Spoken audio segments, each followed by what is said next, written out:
बिस्मिल्लाहिर्रहमानिर्रहीम। शुरू अल्लाह के नाम से जो बड़ा मेहरबान और निहायत रहम करने वाला है। क्वेश्चन नंबर फोर्थ वाला क्वेश्चन है और ये है कि the rule of bio elements, जो वो एलिमेंट्स जो हमारे साथ लिविंग थिंग्स को बनाते हैं for living organism. Rule of bio elements for living organism. Bio elements का लिविंग ऑर्गेनिज़म के लिए क्या काम है और इसकी क्या फ़ायदे हैं। Bio elements definition: the elements which may make the body mass of living organism are called bioelements।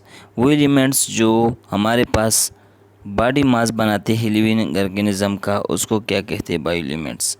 Out of 92 natural occurring elements, जिसमें बहन में जो है ना कुदरती तौर पर है 16 are and 16 elements are called bio elements. Natural में जो है ना 16 को बायो एलिमेंट्स कहते हैं। 16 इसमें बायो है। In this 16 bio elements only 6 elements oxygen, ये है चनोप्स, CHNOPS, carbon, hydrogen, nitrogen, oxygen, phosphorus and sulphur. ये हमारे पास 99% जो है ना वो लिविंग बॉडी को बनाता है। नाइट्रोजन, कैल्शियम,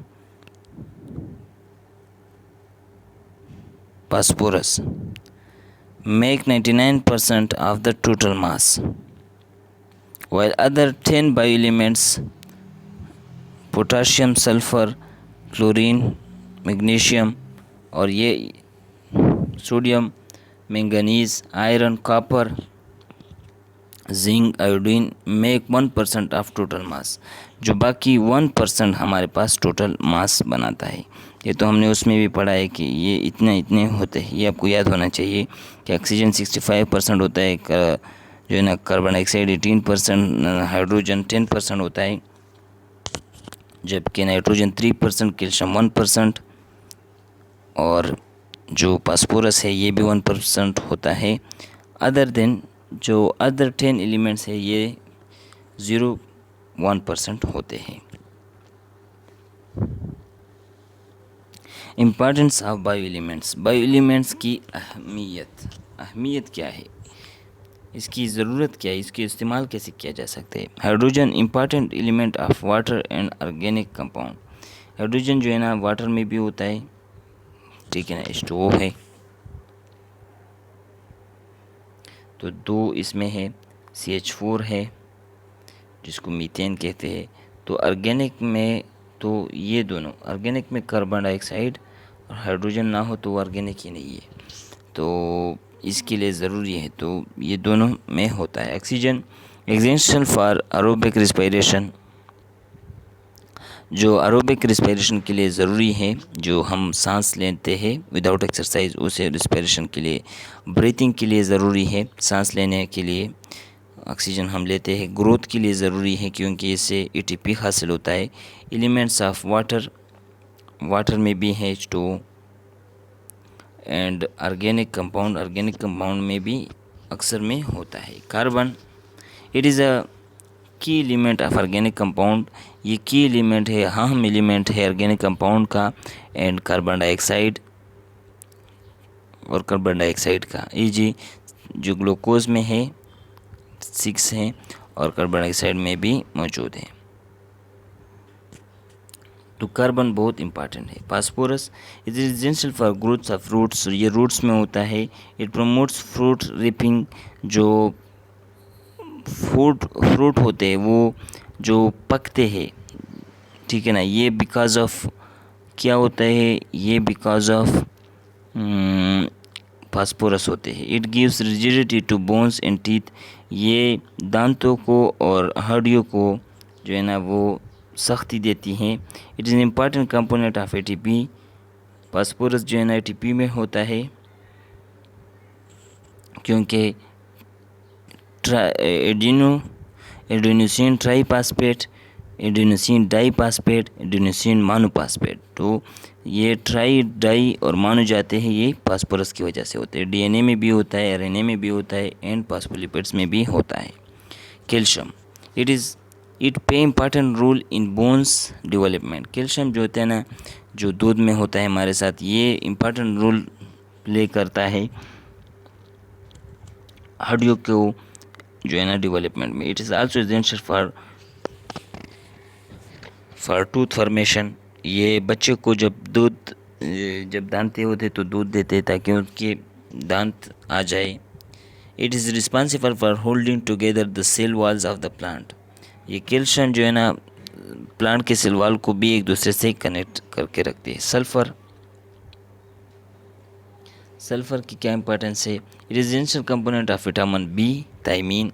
ये विटामिन बी में होता है।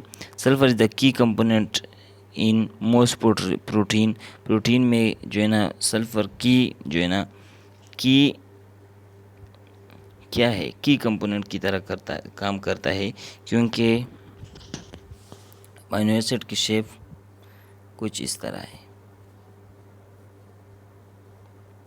इस तरह है अमीनो एसिड की शेप। तो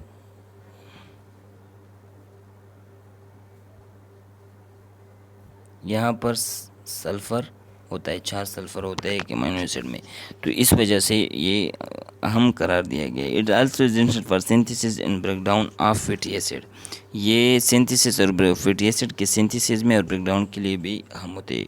it play important role in metabolism, growth, reproduction and heredity. ये बहुत अहम रोल अदा करते हैं मेटाबॉलिज्म में, बढ़ने में, रिप्रोडक्शन में और हेरिडिटी में।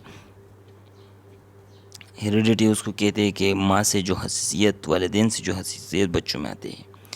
नाइट्रोजन इसमें ज़्यादा काम करता है, अक्सर मेटाबॉलिज्म को स्ट्रांग करता है, इसलिए डॉक्टर ताकत के लिए नाइट्रोजन देते हैं। यानी नाइट्रोजन मतलब डॉक्टर की हिदायत के मुताबिक ही इस्तेमाल किया जाता है, लेकिन उस पर लिखा होता है nitrogen. Sodium helps control blood pressure. Sodium जो है ना मदद करता है ब्लड प्रेशर में and regulate the function of muscles and nerves. Sodium जो होता है ब्लड प्रेशर को रेगुलेट करता है और रेगुलेट कंट्रोल करता है, ब्लड प्रेशर को रेगुलेट करता है function of muscles and bones और नर्व्स, मसल्स एंड नर्व्स का जो है ना वो फंक्शन को ठीक करता है। Potassium, it is essential for the process of photosynthesis and respiration. Potassium ये ज़रूरी होता है for the process of photosynthesis के लिए एंड रेस्पिरेशन के लिए। क्या ज़रूरी होता है? Potassium.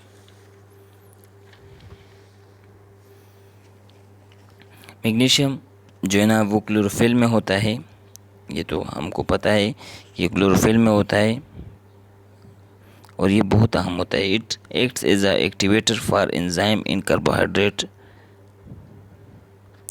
Metabolism. It act as a activator for enzyme, ये एक एक्टिवेटर की तरह काम करता है एंजाइम में इन कार्बोहाइड्रेट मेटाबॉलिज्म, कार्बोहाइड्रेट के मेटाबॉलिज्म में। Manganese, the best function of manganese is in the reaction.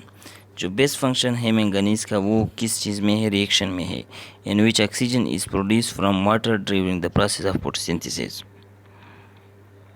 The best function of manganese is in the reaction in which oxygen is produce, जो from water से oxygen जो है ना manganese वो इस reaction में इस्तेमाल होता है जिसमें ऑक्सीजन को अलग किया जाता है वाटर से during the process of photosynthesis में। Iron, it play important role in the formation of haemoglobin, क्योंकि हेमोग्लोबिन हमारे साथ आयरन से बना होता है और आयरन उसमें होता है, तो ये इम्पॉर्टेंट रोल उसमें जो है ना बनाता है haemoglobin. Transport oxygen to all body cells. Haemoglobin जो है ना वो क्या करता है? Transport oxygen to all body cells, oxygen को ट्रांसपोर्ट करता है सारे बॉडी सेल्स तक। कहाँ पर? ये फोटोसिंथेसिस और रेस्पिरेशन में अहम होता है। Zinc, in plants it is required for chlorophyll synthesis while in animals it play important role in growth. ये प्रोटीन क्लोरोफिल सिंथेसिस के लिए जिंक इस्तेमाल होता है, जबकि एनिमल में ये एक इम्पॉर्टेंट रोल काम करता है। Iodine it plays a role in the production of thyroxine hormone. Iodine जो है ना थायरॉक्सिन हार्मोन को बनाने में हमारी मदद करता है। Thyroid gland it is a gland present in the front of trachea, it sixties a hormone called thyroxine. जो गाइटर, इसमें एक बीमारी होती है गाइटर जिसको कहते हैं, जो गले का बढ़ जाना, जिसमें जो नेक की जगह है, जो गर्दन है इस तरफ, और गला जो है ये बहुत मोटा हो जाता है क्योंकि थायरॉक्सिन हार्मोन कम हो जाता है। It regulate growth, maturation, sexual and mental development. ये इससे जो है ना ग्रोथ अच्छा होता है, मेचुरेशन सेल्स की अच्छी होती है, सेक्सुअल एंड मेंटल डेवलपमेंट भी इससे आता है। Chlorine last one, chlorine is required for the water splitting reaction of photosynthesis. Chlorine जो है ना वाटर स्प्लिटिंग में हमारे साथ मदद करता है फोटोसिंथेसिस में, in which oxygen is produce, और ऑक्सीजन जो है ना वो हमारे पास पैदा होता है। This also required for cell division in leaves and roots. ये सेल डिवीजन जो होता है उसमें भी रिक्वायर्ड होता है, लीव्स में और रूट्स में जो सेल डिवीजन होता है उसमें भी ये रिक्वायर्ड होता है। Thank you so much. उम्मीद है कि आपने इससे सीखा होगा, और इसमें ज़्यादा एक्सप्लेनेशन की ज़रूरत नहीं होती है, क्योंकि आप ज़्यादा एक्सप्लेन करोगे तो उसमें आप कंफ्यूज होते हो, ठीक है ना। वो एक कहावत है कि जिसका बस्ता जितना बड़ा वो ज़्यादा बेवकूफ़, ठीक है ना। बस्ते को ज़्यादा आपने बढ़ाना नहीं है, जो लिखा है उसको समझना है, जो भी लिखा है उसको समझना है, जो भी बुक्स आपके पास है उसको समझने है, ठीक है ना। मतलब गाइड इसलिए होता है, ठीक है ना, मैं गाइड को भी प्रेफर नहीं करता, बट गाइड की फ़ायदा ये है कि अगर आप गाइड पढ़ोगे तो आपको समझ आता है, बुक्स के से ज़्यादा जो है ना गाइड समझ आती है। तो थैंक यू सो मच। उम्मीद है कि आपको समझ आ चुका होगा।